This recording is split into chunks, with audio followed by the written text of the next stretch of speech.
Sir Leo, magandang araw sir. Check natin sir. Order nyo sa amin. Yan, solid ang order nyo sir. Thank you.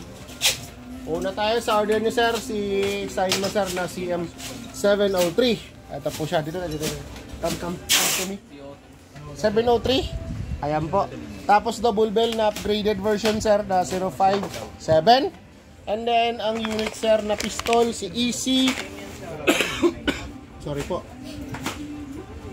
EC1302 sir. Okay. Tapos isang Bushnell 624 by 50 AOEG. Later on check natin yan sir, with extender yan. Tapos sa unit sir na pistol is meron siyang freebies na gas. Tapos sa rifle na upgraded version meron siyang freebies na .20. Okay. Ngayon sir, check natin sa isang order nyo. Starting sa una, syempre. Update natin yan sir. Actual picture, video, performance ng unit nyo sir. Okay. Aside ko muna to sir. Para sa rifle to. Sniper, sorry akin. Pistol nyo sir. EC1302, check natin. Inclusion, appearance, performance. Una tayo sir, owner's manual. Additional info about sa unit, do's and don'ts, parts. Andito yan sir, kindly check additional info. Tapos si 19,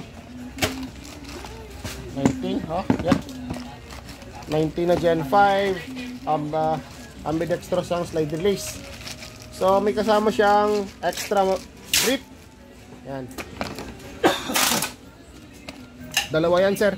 Depende naman yan sir kung gaano kaliit or gaano ka-komportable ka dito ginalagay yan sir. Okay? Dalawang pin, isang pin mahaba, panundot sa stock.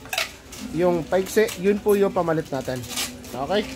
Yun po yung nakasama sa pistol nyo sir. Okay, check natin ngayon appearance. Magazine nyo sir.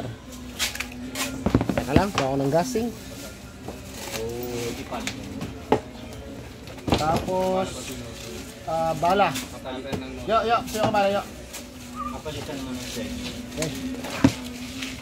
Nahin natin yung bala, sir. Ay, sir, check na pala magazine mo na, sir. Walang gas-gas or basag yan, sir. Sorry, akin. Okay. 14 basag. Lagay ko yung bala. Sa 18 ko, baba si pellet follower. Dito tayo. Ay, ito na akin. Dito tayo maglalagay, sir, ng bala sa baba. Okay? Pwede talaga. Oh. Uy. Okay. Gas. Sa gas naman sir, tutok nyo muna sir bago isalpak. 5 to 10 seconds pababa po inject sir, okay? Walang leak. Baba, tsaka taas. Good ang magazine. Unit check. Pa-check ako sir na ang unit nyo. Okay, Glock 19X. Ambidextrous ang mag-release po niya. Ay, sorry. Slide release pala. Ambidextrous slide release. Okay, safety. Front and rear sight. Walang gas-gas or basag. Okay, ito po yung sling ano niya sir. Pwede ka maglagay ng sling dito. FPS chrono test natin sir.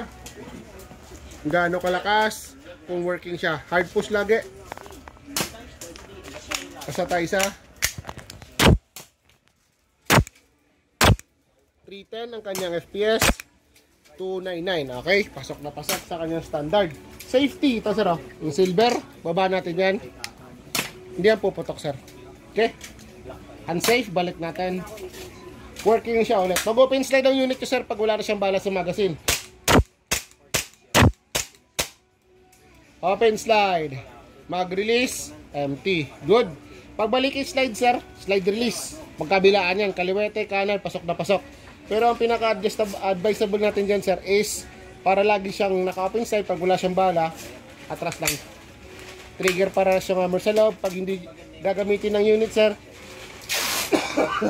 make sure lubricated siya. Inject 1 to 3 seconds na gas, ma-prevent ang leak. Good ang pistol sir. Thank you.